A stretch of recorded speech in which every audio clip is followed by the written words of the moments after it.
ਕਿਸਾਨ ਆਗੂ ਰਕੇਸ਼ ਟਿਕੈਤ ਨੇ ਹਿਮਾਚਲ ਵਿੱਚ ਆਯੋਜਿਤ ਕਿਸਾਨ ਪੰਚਾਇਤ ਵਿੱਚ ਆਪਣੇ ਸੰਬੋਧਨ ਦੌਰਾਨ ਕਿਸਾਨੀ ਅੰਦੋਲਨ ਨਵੰਬਰ-ਦਸੰਬਰ ਤੋਂ ਵੀ ਲੰਬਾ ਚੱਲਣ ਦੀ ਆਸ਼ੰਕਾ ਜਤਾਈ। ਨਾਲ ਹੀ ਉਹਨਾਂ ਨੇ ਅੰਦੋਲਨ ਵਿੱਚ ਜਿੱਤ ਹਾਸਲ ਕਰਨ ਦਾ ਟ੍ਰਿਪਲ ਟੀ ਫਾਰਮੂਲਾ ਵੀ ਦੱਸਿਆ। ਉਹਨਾਂ ਕਿਹਾ ਕਿ ਅਗਰ ਦੇਸ਼ ਨੂੰ ਬਚਾਉਣਾ ਹੈ ਤਾਂ ਸਰਹੱਦਾਂ ਤੇ ਜਵਾਨ ਟੈਂਕਾਂ ਰਾਹੀਂ ਰਾਖੀ ਕਰਨਗੇ, ਕਿਸਾਨ ਟਰੈਕਟਰ ਨਾਲ ਆਪਣੇ ਖੇਤ ਵਾਹੇਗਾ ਤੇ ਨੌਜਵਾਨ ਦੇਸ਼ ਦਾ ਟਵਿੱਟਰ ਤੇ ਕੇਂਦਰ सरकार के IT सेल का मुकाबला करेगा। जहां तक ट्रांसपोर्ट सब्सिडी समय समय पर देते हैं, उसी तरह से पहाड़ के किसान को भी उसके खेत से मंडी तक की व्यवस्था सरकार करे।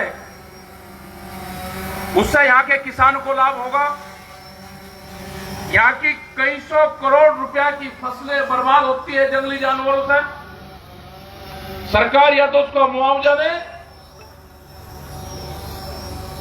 या कंपनी उसका मुआवजा दे या जंगली जानवरों का इलाज करे उनका। ये सरकार से यहां पे भी डिमांड है। और यहां के लोगों से भी है कि जो कमेटियां हैं, आप पहाड़ तक जाओ। यहां पे 3 क्लाइमेट जोन हैं, उन जोन में आप काम करें। यहां की जो जो फसलें हैं उस पर आप काम करें। यहां के लोगों के बीच में जाएं, ये कमेटियां काम करें और पहाड़ के जो लोग हैं उनको साथ में जोड़ने का काम करें। यहां की कमेटियों की जिम्मेदारी है कि दोनों स्टेट को आप जोड़ने का काम करें, क्योंकि दोनों का क्लाइमेट जोन एक है। यहां पे अगले महीने, इस महीने के लास्ट में और मीटिंग यहां पे उत्तराखंड और हिमाचल में रखे। जो संयुक्त मोर्चे के लोग हैं, जब जब आप आएंगे, पहाड़ के लोगों को भी जरूरत है कि दिल्ली के आंदोलन में शरीक हों। यहां पे कोई दिक्कत होगी तो उससे निपटा जाएगा। पुलिस प्रशासन आपको परमिशन नहीं देगा। आगे से ये ध्यान कर लें कि आप जो भी किसान संगठन की मीटिंग करोगे, प्रशासन को इंडिकेट करोगे, इंटीमेट करोगे कि हम वहां पे मीटिंग करेंगे, आप कागज देने का। हम कोई परमिशन नहीं कभी लेते। अगर वे आपको बॉर्डरों पर रोकने का काम करते हैं तो हमारी मीटिंग सक्सेसफुल होगी। हम पूर्ण रूप से शांतिपूर्ण तरीके से अपनी मीटिंग करते हैं। बहुत प्रेशर में रहते हैं यहां के पुलिस फोर्स के लोग भी। इनकी सैलरियां अगर देखोगे, हमारे परिवार के बीच से ही बच्चे जाते हैं सारे। एक टीचर से आधी सैलरी इनकी होती है। काम इनसे 24 घंटे लिया जाता है। इनकी ड्यूटी अगर ये कुछ काम करेंगे तो ड्यूटी यहां से हटा के पहाड़ के उस जो चाइना का बॉर्डर है वहां पर लगाएंगे प्रिजमेंट। लेकिन जब इनके क्वार्टर बनने की बात आएगी तो कभी आपने इनका क्वार्टर नहीं देखा होगा। ये अपने मां बाप को भी अपने क्वार्टर में ले जाते पुलिस वाले शर्माते हैं। 2 चारपाई उसमें नहीं आ सकती। हमने भारत सरकार को लिखा, ये करीब 5-6 साल से लिख रहे हैं फोर्सेस के लिए, इनका क्वार्टर बड़ा बनाओ। आप इनसे ड्यूटी 24 घंटे लेते हो, इनकी सैलरियां बढ़ाओ। इनके वर्दी के जो पैसा मिलता है वो भत्ता बढ़ाओ। ये आवाज नहीं उठा सकते फोर्स के लोग, तो इनको दबाने का काम करा जा रहा है। 2004 के बाद में पेंशन खत्म कर दी गई सभी कर्मचारियों की, लेकिन MP और MLA की पेंशन रहेगी। देश के प्रधानमंत्री जी, जैसे आपने गैस के सिलेंडर से सब्सिडी वापसी की बात आम जनता से करी, एक बार MP और MLA से भी कर लो। बहुत लोग छोड़ना चाहते हैं, आप अपील कर लो, कौन कौन छोड़ देंगे। ये देश में अब नहीं चलने वाला। MP और MLA को 4-4 पेंशन मिलेगी और सरकारी कर्मचारियों को एक भी पेंशन नहीं मिलेगी। या तो उनकी भी खत्म होगी और या उनको भी मिलेगी। ये सारे इशू हैं, आपको उठाने हैं। ये एक जन क्रांति है। ये खाली किसानी का मामला नहीं है। ये सारे इशू रहेंगे। ये जैसे नारे लगे ना इलेक्शन से पहले कि हम देश नहीं बिकने देंगे और चौकीदार चोर नहीं हो सकता, ये तो साबित हो गया। जिसको देश सौंपा वो देश को बेचने का काम कर रहा है। सब संस्थाएं बेच रही, पूरा का पूरा सेल पर लगा दिया पूरा देश।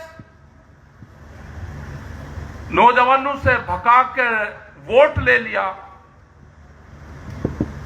सरकारों के काम मंदिर बनाने के नहीं होते। सरकारों का काम तो सुरक्षा देने का होता है, रोजगार देने का होता है। सरकार का काम तो इंडस्ट्रीज लगाने का होता है, सड़कें बनाने का होता है, स्वास्थ्य पे काम करने का होता है। 7 साल में एक मंदिर पे पूरे देश की जनता उलझा दी। भाई मंदिर किसका? हम रघुवंशी हैं, मंदिर तो हमारा है। हमारे पूर्वजों का जन्म अयोध्या में हुआ, हम तो उनके वंशज हैं। लेकिन 7 साल में उलझा कर रख दिया मंदिर के नाम पे। विकास के नाम पे सरकार काम करे। मंदिर तो गांव-गांव में गांव के लोग ना बनवाए। हर गांव में शिवालय, मंदिर, गुरुद्वारे, मस्जिदें हैं। आप उस पर कंट्रोल करो। लेकिन विकास का काम आपने छोड़ दिया। ये नहीं चलेगा। देश की जनता ये पूछती है कि विकास कब होगा, हमारे फसलों के भाव कब मिलेंगे।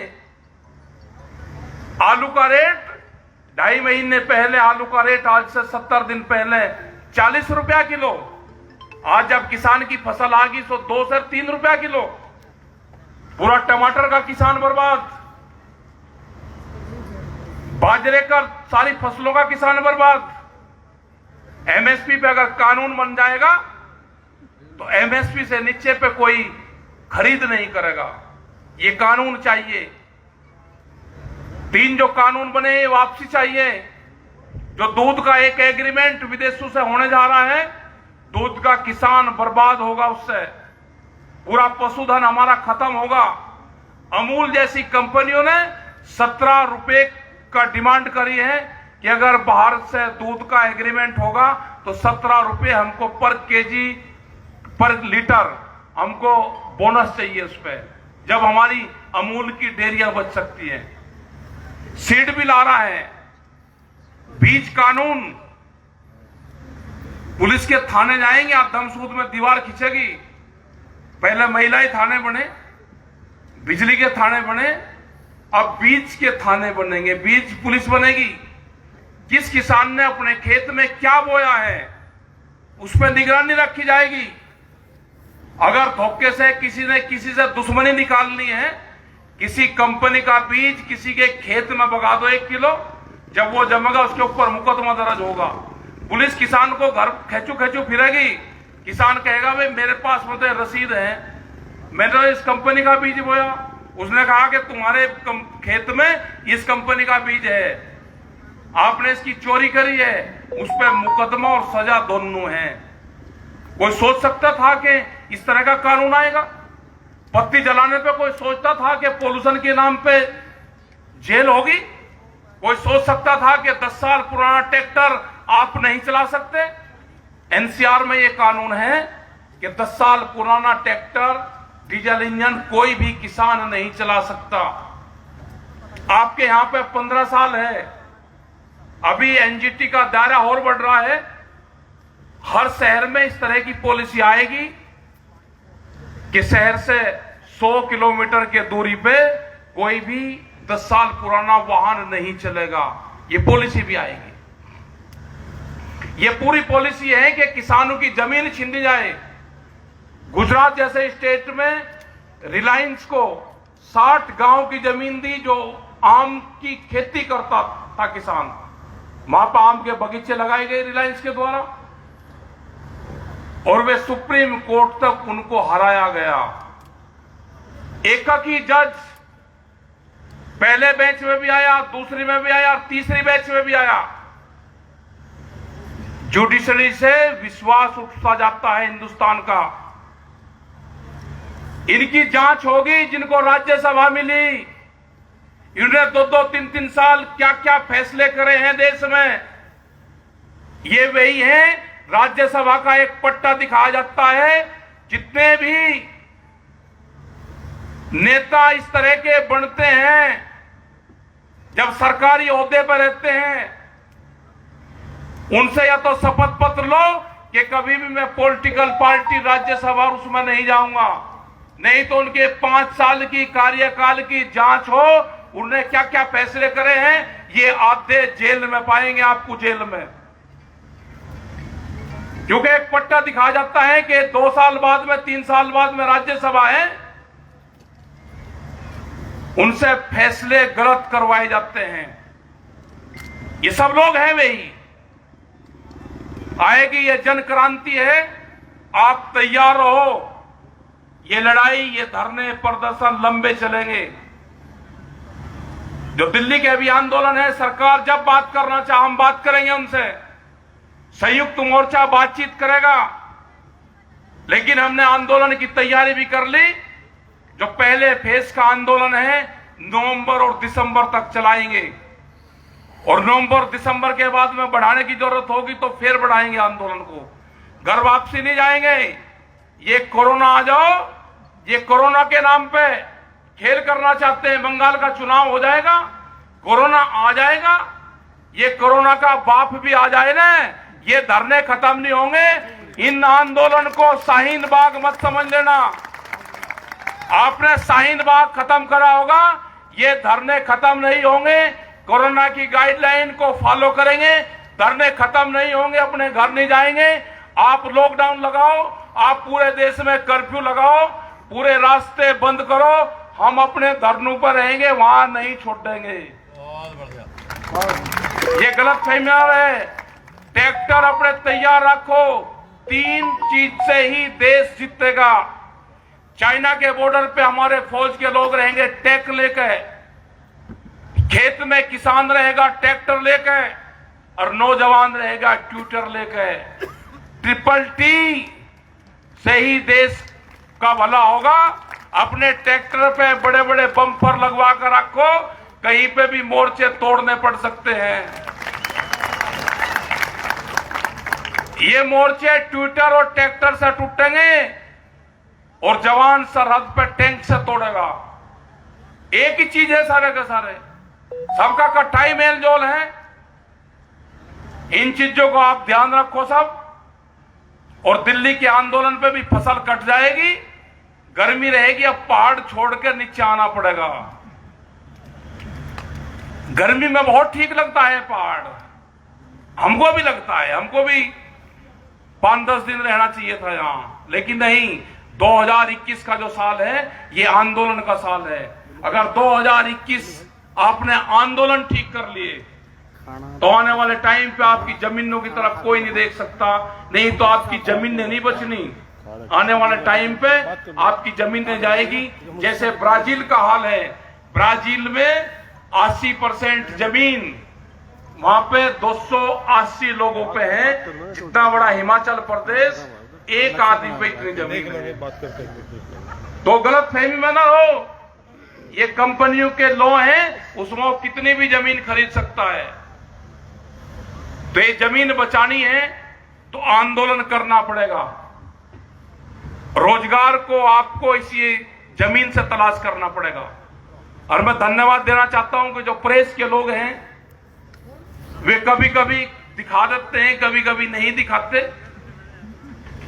उनको भी आजाद करवाना है। प्रेस के ऊपर भी कलम और कैमरे पे बंदूक का पहरा है। यहां पे भी आए कुछ आज दिल्ली से प्रेस वाले लोग, अपनी आइडेंटिटी छुपा कर रख लेना। अगर ये पता चल गया कि दिल्ली की प्रेस यहां पर आई तो आपके खिलाफ भी कार्रवाई हो सकती है। धन्यवाद है उन लोगों का कि जो वहां से आके और यहां पे कवरेज कर रहे, अपनी रिपोर्ट बना कर दे रहे, लेकिन चैनल में मीडिया हाउस नहीं दिखाना चाहता तो आपसे कोई हमको एतराज नहीं है, क्योंकि आप भी अंडर प्रेशर काम कर रहे हो। तो ये प्रेशर खत्म करवाना है, देश से कई लोगों को मुक्त करवाना है। गुजरात के किसानों को मुक्ति अभियान चलेगा। देश के बीजेपी के जो नेता अंदर कैद में बंद है उनको छुटवाना पड़ेगा। कुछ तो छोड़ के आगे बीजेपी छोड़ के आ रहे हैं, छोड़ रहे हैं, क्योंकि अब ये डूबता हुआ जहाज है, इससे कूद के भागेंगे सब। इनके नेता नहीं बोल रहे, जो बीजेपी के नेता थे वे अंदर बंद है, हाउस अरेस्ट है वे, क्योंकि उनकी सरकार है ही नहीं। तो ये अभियान चलेगा। प्रेस मुक्ति अभियान भी देश में चलाना पड़ेगा। तो ये अभियान सारे चलेंगे। जो यहां पे भंडारे लगाए, जो लंगर लगाए, उनका भी धन्यवाद। जो खालसा एड ने यहां पे लंगर लगाया, वहां पे भी बहुत सेवा लोग करते हैं। गुरुद्वारों का भी धन्यवाद, गुरुद्वारा प्रबंधक जो कमेटी है उसका धन्यवाद, सब लोग जो यहाँ पे आए उनका धन्यवाद। मेरी माताएं बहनें भी यहाँ पे आए, बच्चे यहाँ पे आए, पुलिस फोर्स के लोग हैं, उनका धन्यवाद कि आप शांतिपूर्ण तरीके से आप यहाँ पे काम करते हो। बड़ा पीसफुल्ली ये हिमाचल क्षेत्र है, हम इसकी मिसाल देते हैं पूरे हिंदुस्तान और पूरी दुनिया में। ये ऐसा ही पीसफुल्ली क्षेत्र है, लेकिन जमीनों पे जो कब्जे बाहर की कंपनी करने आ रही है उनसे बचाओ। ये आपका इसी के साथ मैं धन्यवाद। जय हिंद, जय भारत, जय पोटा साहब।